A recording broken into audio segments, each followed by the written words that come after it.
El filósofo y economista inglés John Stuart Mill, en su obra sobre la libertad, en el capítulo primero, dice que el efecto de la costumbre impide que se promueva duda alguna respecto a las reglas de conducta impuestas por la humanidad a cada uno, y es tanto más completo cuanto que sobre este asunto no se cree necesario dar razones ni a los demás ni a uno mismo. La costumbre a menudo hace que uno se olvide de pensar y actúe mecánicamente. Cree que algo está bien porque lo ha hecho siempre, o simplemente porque se siente bien al hacerlo. Prosigue. La gente acostumbra a creer, y algunos que aspiran al título de filósofos la animan en esa creencia, que sus sentimientos sobre asuntos de tal naturaleza valen más que las razones, y las hacen innecesarias. La mayoría de la gente cree que el hecho de que algo le guste lo convierte en bueno, su propio sentimiento, lo cual es subjetivo y puede inducirle al error, dejarse llevar por el placer. Avisó Aristóteles que nuestra naturaleza nos lleva más vivamente hacia los placeres, y por esta causa nos vemos más fácilmente inclinados al desenfreno que a la austeridad. Por esa razón es peligroso dejarse llevar por lo que nos hace sentir a gusto, dice Stuart Mill. En realidad nadie confiesa que el regulador de su juicio es su propio gusto, pero toda opinión sobre un punto de conducta que no esté sostenida por razones solo puede ser mirada como una preferencia personal, y si las razones cuando se alegan consisten en la mera apelación a una preferencia semejante, experimentada por otras personas, no pasa todo de ser una inclinación de varios, en vez de ser la de uno solo. O sea, uno no puede justificar su conducta apelando al hecho de que lo hacen los demás, o que lo hacen muchos, o la mayoría. Eso no es un fundamento racional, mucho menos una preferencia individual, emanada del pensamiento propio, sino mera imitación que podría compararse a los monos que imitan lo que uno hace, o a los loros que repiten lo que otro dice, aseguró en otro lugar. El que deje al mundo, o cuando menos a su mundo, elegir por él su plan de vida, no necesita ninguna otra facultad más que la imitación propia de los monos. Esta imitación se hace inconscientemente, uno cree estar eligiendo por sí mismo, pero en realidad se está dejando influenciar, y su inclinación es en verdad obra de los demás. Prosigue. Para un hombre ordinario, sin embargo, su propia inclinación así sostenida no es solo una razón perfectamente satisfactoria, sino la única que en general tiene para cualquiera de sus nociones de moralidad, gusto o conveniencias. Evidentemente, el hombre común cree que sus preferencias y su inclinación son razones suficientes para ser como es. No es necesario reflexionar nada, sino solo sentirse bien al hacer algo. Dice: por tanto, las opiniones de los hombres sobre lo que es digno de alabanza o merecedor de condena están afectadas por todas las diversas causas que influyen sobre sus deseos respecto a la conducta de los demás.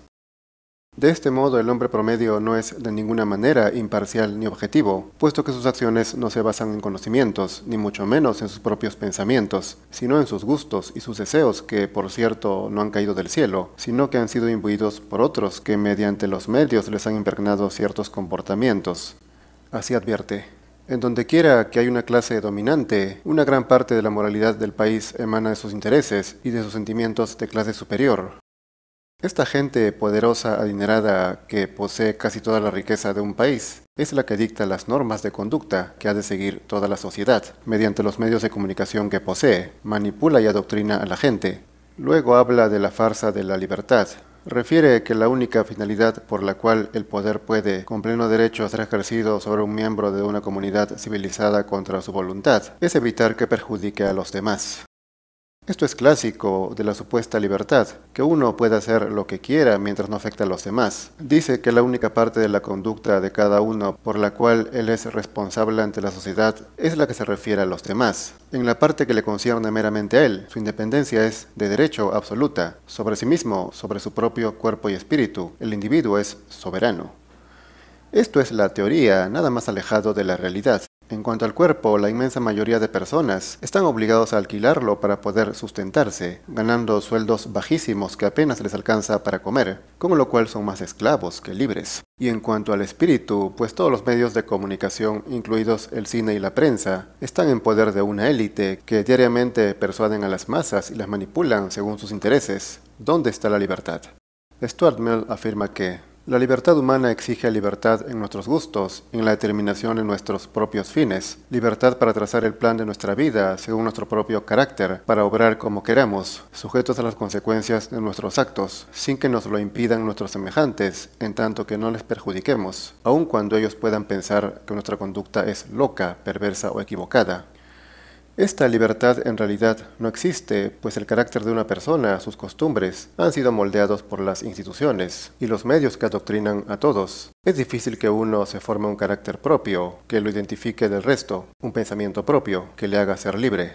Una pensadora dijo claramente: dejan sentirse libre a la gente, mientras les hacen, bajo cuerda, comportarse como perritos obedientes, y les dejan creer al mismo tiempo que ellos mismos piensan y actúan según sus normas sentimentales, mientras, no obstante, solo piensan y sienten todo el tiempo lo que les hacen creer los poderes dirigentes del sistema, mediante la prensa, radio y películas y a través de otros canales, y así actúan como lo desea el sistema.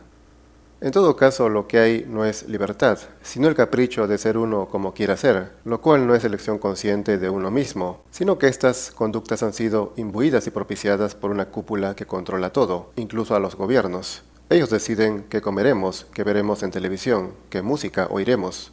Dice también que la libertad de publicar y expresar las opiniones puede parecer que cae bajo un principio diferente por pertenecer a esa parte de la conducta de un individuo que se relaciona con los demás, pero teniendo casi tanta importancia como la misma libertad del pensamiento y descansando en gran parte sobre las mismas razones, es prácticamente inseparable de ella. Esto es curioso, pues se supone que la libertad de uno no debe perjudicar a los demás. Sin embargo, la opinión, si es una mentira, evidentemente perjudica. Pero según el autor, esto también es libertad. O sea, uno tiene la libertad de engañar a los demás. Ahora bien, esta libertad completa solo la tienen los medios de comunicación, que son los únicos cuya opinión puede ser oída por muchas personas, por las masas, y por esta razón se aprovechan de ese poder para engañar a la población, en nombre de la libertad de expresión.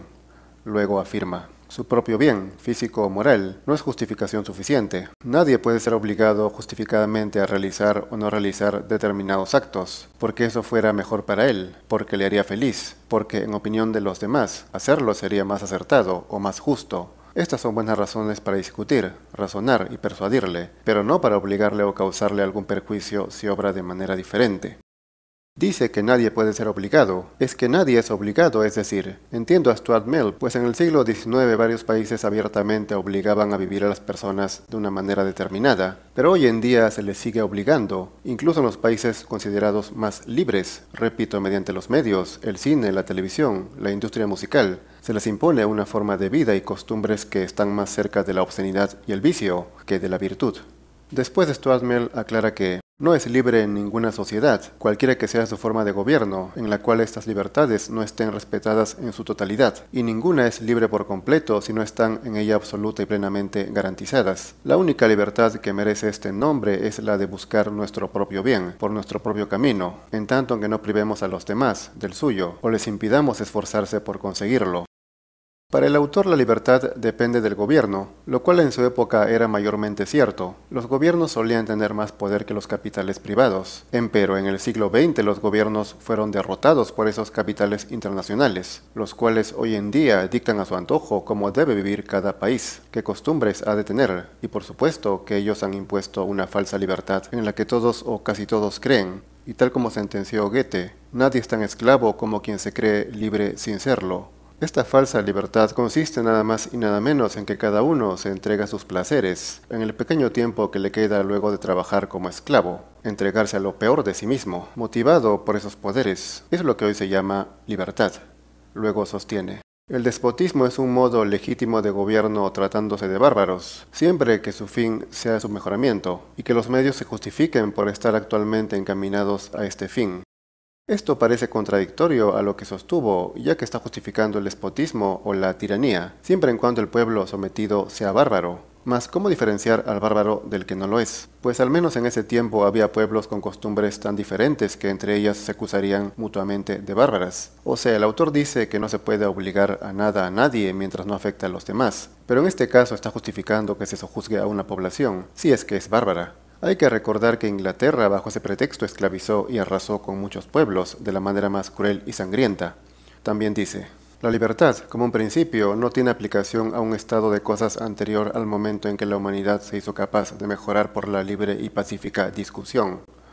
Es claro que la libertad no se puede aplicar a cualquiera, no todos los pueblos la merecen, sino solo aquellos que tengan la capacidad y sobre todo la fuerza para poder luchar por ella, porque una cosa es tener la aptitud o la facultad, la racionalidad suficiente para ser libres, y otra cosa muy distinta es serlo. Solo el pueblo que tiene la fuerza para hacer respetar su voluntad es libre y soberano, el resto simplemente se somete a los fuertes.